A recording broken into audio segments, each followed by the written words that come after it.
Hello everyone, welcome back to our YouTube channel. This is English Classes by Preeti Ma'am. Hope you all are fine and doing well. आज की class में हम करने वाले हैं chapter the diary of Anne Frank. ये chapter 10th class के CBSE के लिए स्पेशली मैंने करवाया है, नहीं तो कई बारी क्या होता है जो हमारी जूनियर क्लासेस होती हैं उनमें भी ये चैप्टर होता है। अगर आपको फिर भी अगर आप छोटी क्लासेस में भी हैं, जूनियर क्लासेस में भी हैं, तो भी आप क्लास को देख सकते हैं और 10th वाले तो देखेंगे ही देखेंगे। अगर चैनल पे अभी आप नए हैं तो चैनल को सब्सक्राइब कर लीजिएगा। और let's get started without any delay और वेस्टिंग टाइम। सबसे पहले मैं आपको स्टोरी का इंट्रोडक्शन देती हूँ। ये हमारा 4th चैप्टर है फर्स्ट फ्लाइट का। एन फ्रैंक एक लड़की है, जूइश लड़की है और वो रहती है नीदरलैंड्स में रहती है अपनी फैमिली के साथ। उनके फादर का नाम है ओटो फ्रैंक, उनकी मदर का नाम है एडिथ फ्रैंक और जो उनकी सिस्टर है उनका नाम है मार्गोट फ्रैंक। फैमिली में 4 ही मेंबर थे, एक उनकी ग्रैंड मदर भी थी जिनकी डेथ हो गई थी। अब क्या हुआ तो जो नाजी सोल्जर्स थे वो क्या कर रहे थे, उनके ऊपर अत्याचार कर रहे थे, इनके ऊपर, जूइश के ऊपर। तो उन्होंने क्या किया, उससे बचने के लिए वो छिप गए, एक सीक्रेट एनेक्स में छिप गए, एक छोटे से कमरे में, अंधेरे कमरे में। जो उनके फादर का ऑफिस था उन्हीं के नीचे एक बिल्डिंग थी, वहां 1-2 फैमिली वहीं छिप गई और वहां बिल्कुल ऐसे रहते, बिल्कुल अंधेरे में, कोई शोर नहीं करना। वहां वो 2 साल तक रहे। एट लास्ट क्या हुआ, उनको पकड़ लिया गया और कैंप में डाल दिया गया। और जब भी किसी भी ऐसे जूइश पीपल को पकड़ते वो या तो जेल में डाल देते या फिर कैंप्स में डाल देते, ठीक है। और लास्ट में लेकिन क्या हुआ, एन फ्रैंक की जो डायरी थी वो वहीं रह गई, ठीक है। It is an autobiography. ये जो चैप्टर हमारा ऑटोबायोग्राफी है, आत्मकथा लिखी हुई है एन फ्रैंक ने। और इसमें वो बताएगी क्या क्या हुआ। उसने इस चैप्टर में हमारा उसने बता रखा है कि उसकी क्लास में क्या क्या हुआ था उसके साथ। एन बहुत ही टॉकेटिव लड़की थी, तो उसके टीचर थे मिस्टर कीजिंग, मैथ्स टीचर थे। तो वो उनको पनिशमेंट देते हैं। एन को पनिशमेंट में क्या देते हैं, एस्से लिखना देते हैं। 3 एस्से वो लिखना देते हैं, लेकिन रिपीट करते करते एन के पास कोई भी आइडिया नहीं था। तो सबसे पहले देते हैं चैटर बॉक्स पे एस्से लिखना और फिर देते हैं एन इनकॉरेजिबल चैटर बॉक्स। और थर्ड टॉपिक क्या था, quack quack quack said the mistress chatter box. तो ये 3 टॉपिक पे वो देते हैं। लास्ट में टीचर भी समझ जाता है, कोई नहीं, बच्चे बोल भी सकते हैं क्लास में। बोलने के ऊपर उसको ऐसी पनिशमेंट मिली थी, ठीक है। Let's get started the chapter without any delay और वेस्टिंग टाइम। अब हम देखते हैं शॉर्ट समरी, बहुत ही काम आने वाली है आपके एग्जाम में। अगर अभी भी प्रिपरेशन पूरी नहीं है तो कोई टेंशन लेने की बात नहीं है। अभी भी हमारे पास 20 या 25 डेज हैं, इनमें हम मेहनत करेंगे तो 90+ स्कोर जरूर कर लेंगे। Let's see. The diary of Anne Frank is an autobiographical account written by Anne Frank. Anne Frank ने लिखी थी भाई अपनी डायरी। अ जूइश टीनेजर गर्ल थी वो। और ड्यूरिंग वर्ल्ड वॉर सेकेंड के टाइम पे उन्होंने एन फ्रैंक ने अपनी डायरी लिखी थी। और एक बात और मैं बता देती हूँ, जो ये डायरी थी ना, वो कब उनके फादर ने दी थी उन्हें गिफ्ट, उनके 13th बर्थडे पे, 13th बर्थडे था और उनके फादर ने उन्हें ये गिफ्ट दी थी। और उस डायरी का नाम एन फ्रैंक ने किटी रखा था। अपनी फ्रेंड की तरह वो ट्रीट करती थी, उसमें अपनी लाइफ लिखती थी, अपने लेटर्स लिखती थी, क्योंकि उसके फ्रेंड्स नहीं थे, बहुत ज्यादा फ्रेंड्स, क्लोज फ्रेंड नहीं थे, ठीक है, जिनसे अपनी मन की बात वो बता सके। She lived in hiding for over 2 years in a secret annex in Amsterdam to escape Nazi persecution, ठीक है। नाजी परसिक्यूशन से बचने के लिए वो सीक्रेट एनेक्स में रहे 2 साल तक एम्स्टरडैम में। अब Anne writes a diary as letter to an imaginary friend Kitty. मैंने अभी बताया था डायरी का नेम है ये किटी। उसने अपनी इमेजरी फ्रेंड के अंदर के ऊपर, मतलब डायरी के ऊपर उन्होंने लिखा as letters. Through her diary she shares her fears. अपने डर को उसने शेयर किया, अपनी होप्स को उसने शेयर किया, डेली स्ट्रगल्स जो कर रही थी वो उसने शेयर किया उसको, फैमिली कॉन्फ्लिक्ट्स थे उनको शेयर किया, एंड ड्रीम्स, और अपने सपनों को शेयर किया। देखेंगे किस चीज को शेयर किया है। Fear, first thing is fear, second hope, third daily struggles, and fourth family conflict, and fifth one is dream. ये पांचों चीजें उसने अपनी डायरी में शेयर किया। कहीं भी अगर हम अपनी बात मन की शेयर कर लेते हैं तो हमारा क्या हो जाता है, दिल का बोझ हल्का हो जाता है, मन का बोझ हल्का हो जाता है। Despite living in fear, despite means होता है के बावजूद, डर के बावजूद भी, डर में रहती थी वो, and remains hopeful and believe in goodness of people, फिर भी वो ये बिलीव करती थी लोगों की गुडनेस पे, कि इंसान के अंदर अच्छाई होती है, और हमेशा होपफुल रहती थी, कि हमेशा उम्मीद रखती थी चीजों से, कि भाई जरूरी नहीं है आज ऐसा है, बुरा है तो अच्छा आएगा ही नहीं, ऐसा नहीं है, हमेशा होपफुल रहती थी और बिलीव करती थी गुडनेस ऑफ पीपल, लोगों की अच्छाई में, कि अच्छे लोग भी होते हैं। हर diary ends abruptly when the family is arrested. Abruptly means होता है सडनली। अब उसका डायरी का लिखना ना एकदम से बंद हो गया। कब? जब उसकी फैमिली को क्या कर लिया गया, अरेस्ट कर लिया गया, and sent to the concentration camps, और वहां क्या हुआ, कंसंट्रेशन कैंप में उन्हें भेज दिया गया। और मैं बताती हूँ, उनकी पूरी की पूरी फैमिली की डेथ हो चुकी थी, बस उनके फादर बचे थे, ओटो फ्रेंड, और फिर वो गए थे दोबारा से उन सीक्रेट एनेक्स के ऊपर जहां वो रुके हुए थे, ठहरे हुए थे, वहां से वो डायरी लेके, जो डायरी एन फ्रैंक की थी, उसको फिर उन्होंने पब्लिश किया और आज हम पढ़ रहे हैं। अब देखते हैं हम थीम, सेंट्रल आइडिया और मैसेज को। You can share the video with your friends. अब सेंट्रल आइडिया और थीम आ जाती है।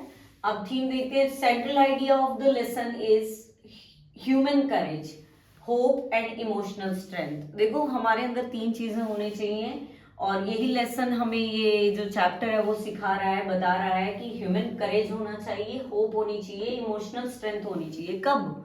देखो जब हमारा सब सपोर्ट कर रहे हैं, जब तो हमें जरूरत ही नहीं है, हम अपने आप उस चीज से बाहर निकल जाएंगे। लेकिन in times of fear and suffering, जब सफरिंग का टाइम हो ना और फियर का टाइम हो, तो हमारे अंदर क्या होना चाहिए, ह्यूमन करेज होना चाहिए, होप होना चाहिए, इमोशनल स्ट्रेंथ होनी चाहिए। ऐसी ही एन फ्रैंक के अंदर भी थी। It shows how a young girl maintains optimism. अब क्या था बेटा, मैंने बताया कि उस समय जो यंग गर्ल थी उसने क्या मेंटेन किया, पॉजिटिविटी मेंटेन किया, उसके अंदर ऑप्टिमिज्म आया और maturity I, humility I, even in the dark situation. Dark situation means बुरे समय में भी, जब वो बुरी हालत में थी, बुरे समय में भी उसके अंदर क्या आई, मैच्योरिटी आई, ह्यूमिलिटी आई, और क्या आई, पॉजिटिविटी आई। ठीक है। और फिर उसने क्या किया, अपनी डायरी लिखी अकेलेपन को दूर करने के लिए। एक पॉइंट और है, पावर ऑफ राइटिंग। उसकी डायरी की बात की गई है, power of writing and self expression. अगर इंसान के अंदर क्वालिटी हो सेल्फ एक्सप्रेस करने की, तो उसके अंदर कुछ रहेगा ही नहीं, वो सबके सामने आ सकता है। और ऐसे ही पावर ऑफ राइटिंग बताया है, कुछ लिखने की अगर हमारे अंदर ताकत है तो हम कभी भी पीछे नहीं रह सकते, यानी हमारी चीजें छिपी नहीं रह सकती। अब वो तो उसकी तो डेथ हो गई, लेकिन उसकी डायरी को आज भी हम पढ़ रहे हैं। देखो अब यहाँ पे आ जाते हैं मैसेज। मैसेज भी इंपॉर्टेंट है, क्योंकि मैसेज थीम कर लिया हमने, शॉर्ट समरी कर ली, तो ये सोचो एग्जाम के क्वेश्चन सॉल्व। अब देखते हैं, even in extreme hardship hope must never die. बहुत अच्छी लाइन है कि हार्डशिप के अंदर भी, अगर विपरीत परिस्थितियां भी है, ठीक है ना, डार्क सिचुएशन भी है, एक्सट्रीम हार्डशिप है, बहुत ज्यादा कठिनाइयां हैं, होप मस्ट नेवर डाई, हमारे अंदर की उम्मीद को खत्म मत होने दो, बिल्कुल भी खत्म मत होने दो उसको। नेक्स्ट है, inner strength is more powerful than external fear. कि जो हमारी इनर स्ट्रेंथ होती है ना, हमारे अंदर की जो ताकत होती है वो पावरफुल होती है। उस अगर इंसान अंदर से क्या हो जाए, एक ताकतवर हो जाए, तो वो कुछ भी कर सकता है। एंड देन एक्सटर्नल फियर, बाहर के डर को से अच्छा है अपने आप को इंटरनल स्ट्रॉन्ग करो। ठीक है। फेथ इज इन ह्यूमैनिटी, मानवता के अंदर विश्वास। कीप अस मेंटली स्ट्रॉन्ग, हमें क्या कर देता है, मेंटली स्ट्रॉन्ग कर देता है। हम ये माने ना कि भाई बहुत अच्छे इंसान है, इस दुनिया पे अच्छे इंसान भी हैं, इस दुनिया में अच्छे इंसान भी हैं, हम ये मान के चलें तो क्या हो जाता है, अपने आप फेथ होता है उनके अंदर, हम अपने आप मेंटली स्ट्रोंग हो जाते कि कोई ना कोई हमारी मदद कर देगा या कोई ना कोई अच्छा इंसान हमें मिल जाएगा। अब फिर है young minds can be wise, brave and inspiring. अब यंग माइंड मीन्स जो भी छोटे लोग हैं, बड़े मतलब छोटे बच्चे हैं, और वो भी हमें क्या कर सकते हैं, इंस्पायर कर सकते हैं, वो भी वाइज हो सकते हैं, वो भी ब्रेव हो सकते हैं, जैसे एन फ्रैंक थी। तो उसी का एग्जाम्पल लेके यहाँ बताया गया है, मैसेज दिया गया है कि लेसन हमें क्या मैसेज दे रहा है कि हमें हार्डशिप में भी नहीं घबराना है, और ह्यूमिलिटी हमें क्या कर देती है, मेंटली स्ट्रॉन्ग कर देती है, इनर स्ट्रेंथ होनी चाहिए भाई, पावरफुल होनी चाहिए हमारी, और यंग माइंड्स हमारे लिए क्या हो, वाइज, ब्रेव, इंस्पायरिंग भी हो सकते हैं। अभी वीडियो में लास्ट तक बने रहे, जिन्होंने वीडियो को अभी तक लाइक नहीं किया वो लाइक कर देंगे, जिन्होंने शेयर नहीं किया वो शेयर कर देंगे, और जिन्होंने चैनल को अभी तक सब्सक्राइब नहीं किया तो वो सब्सक्राइब भी कर देंगे भाई। अब वोकैबुलरी पे आ जाओ, क्योंकि वोकैबुलरी भी इम्पोर्टेंट होती है। वोकैबुलरी के बिना हम, अगर हमें मीनिंग ही नहीं आएगा किसी वर्ड का, तो how can we understand the question. Listen, persecution. Persecution क्या होता है आपका, क्रूअल ट्रीटमेंट ऑफ पीपल के लिए जो क्रूर व्यवहार होता है उसको क्या बोलते हैं, परसिक्यूशन बोलते हैं। ठीक है, ये फर्स्ट ही हमारा स्टार्टिंग में जब हमने समरी की थी ये वर्ड आया था, नाजी परसिक्यूशन, यानी उनके साथ अत्याचार करना, लोगों के साथ। नेक्स्ट बताया था मैंने, स्मॉल हिडन रूम या बिल्डिंग बोल सकते हैं, छोटा सा छिपा हुआ कमरा, हिडन रूम छिपने के लिए, और या फिर बिल्डिंग। अब है ऑपरेशन। ऑपरेशन होता है दमन, किसी को दबाना, ठीक है ना, दमनकारी हो सकता है operation. Harsh control and injustice, किसी के लिए बुरी तरह से किसी को कंट्रोल किया जाए या फिर किसी के लिए अन्याय किया जाए। फिर है आइसोलेशन। आइसोलेशन होता है लोनलीनेस, यानी अलग थलग, बीइंग सेपरेटेड फ्रॉम अदर्स, दूसरों से अलग। Next word is optimism. ये वर्ड भी आया था, पॉजिटिव होता है, ये पॉजिटिविटी होती है। होपफुल एटीट्यूड, ठीक है ना, होपफुल एटीट्यूड यानी उम्मीद से भरा हुआ। Next word is trauma. ये वर्ड बहुत बारी आता है, आपने सुना होगा, आपकी रेगुलर लाइफ में सुना होगा, किसी से भी ट्रॉमा हो गया उसको। ट्रॉमा क्या होता है, इमोशनल शॉक हो जाना, ठीक है ना, इमोशनल शॉक हो जाना, तो हमारा क्या होता है, ट्रॉमा। रीसाइलेंस, ये वर्ड बहुत बारी आता है, रीसाइलेंट आ जाता है, रीसाइलेंस आ जाता है, तो इसका मीनिंग होता है ability to recover from pain, कि हमारे अंदर इतनी क्षमता हो कि हम पेन से बाहर निकल पाए। Last word is humanity. ये तो सबको पता है, मानवता, लेकिन मानवता होगी इंसान के अंदर या होगी तो वो कैसा होगा, काइंडनेस होगी उसके अंदर, कंपैशन होगी, दया होगी, ठीक है। अब हम आ जाते हैं फिगर ऑफ स्पीच पे। फिगर ऑफ स्पीच लिमिटेड ही है, इसमें मेटाफर भी है, पर्सोनिफिकेशन भी है, एक दो जगह आप पढ़ोगे तो वो तो सिंपल सा है। मेटाफर किसी से कंपैरिजन करना, किसी चीज को वही मान लेना, और पर्सोनिफिकेशन में क्या होता है, मानवीयकरण अलंकार बोलते हैं हिंदी में, कि भाई किसी को भी ह्यूमन क्वालिटीज से क्या करना, कंपेयर करना, कि भाई उसको ये कोई भी थिंग हो तो उसको क्या, कैसे वो बिहेव कर रही हो, ह्यूमन क्वालिटीज हो जैसे उसके अंदर। अब बात करते हैं सिंबोलिज्म। सिंबोलिज्म यहाँ सबसे बड़ा सिंबोलिज्म कौन है, डायरी। डायरी क्या है, voice of the oppressed. Oppressed क्या होता है, जिनका दमन हुआ है, ठीक है ना, ऑप्रेसर दमन करने वाला, और ऑप्रेस जिनका दमन हुआ है, जिनके ऊपर अत्याचार हुआ है, तो उनकी आवाज थी वो डायरी जो आज हम पढ़ रहे हैं। हमें नहीं पता था क्या हुआ था उनके साथ, लेकिन उस डायरी को आज भी हम पढ़ रहे हैं तो हमें पता चलेगा। Next is imagery. इमेजरी तो हमें पता है डिस्क्रिप्शन होता है, विविड डिस्क्रिप्शन, आंखों के सामने कोई पिक्चर आ जाए। कन्फाइंड स्पेस, जो बंद हुए जहां वो छिपे हुए थे, कन्फाइंड बंद थे, या जेलों में डाले गए थे, या कैंप्स में डाले गए, उनकी विविड पिक्चर सामने आ जाती है।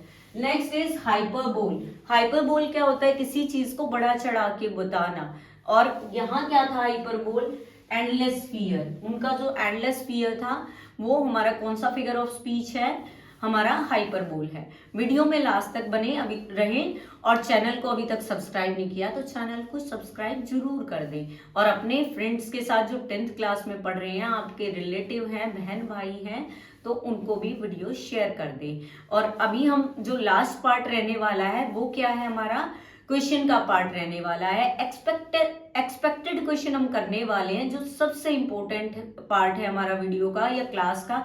देखो किसी भी चीज को हम ये नहीं कह सकते कि ये इंपॉर्टेंट नहीं है, सारी चीजें इंपॉर्टेंट है, लेकिन वेट कर रहे थे तुम क्वेश्चंस का, तो अभी हम क्वेश्चंस ले आते हैं। एक्सपेक्टेड क्वेश्चंस, वो भी कॉम्पिटेंसी बेस्ड भी कुछ क्वेश्चन है उसमें। वीडियो का लास्ट सेशन आ गया है हमारा एक्सपेक्टेड क्वेश्चन का।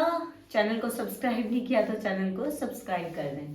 फर्स्ट क्वेश्चन है character sketch of Anne Frank. जरूर याद कर लेंगे, क्यों? क्योंकि इन्हीं के ऊपर बेस्ड स्टोरी है, ठीक है ना, पूरी की पूरी स्टोरी इन्हीं की है, ऑटोबायोग्राफी है, तो एन फ्रैंक का कैरेक्टर जरूर याद कर लेंगे। मेन कैरेक्टर आप लर्न कर लेंगे, जैसे आपका नेल्सन मंडेला हो गया, लेंचो हो गया, उसके बाद एन फ्रैंक हो गया, ठीक है ना, कैरेक्टर जरूर लर्न करेंगे। उसके बाद है how does confinement shape and personality. जो उसको कन्फाइनमेंट थी, बंधन में वो रही, उससे क्या एन फ्रैंक की जो पर्सनालिटी कैसे शेप हुई ये बताना है।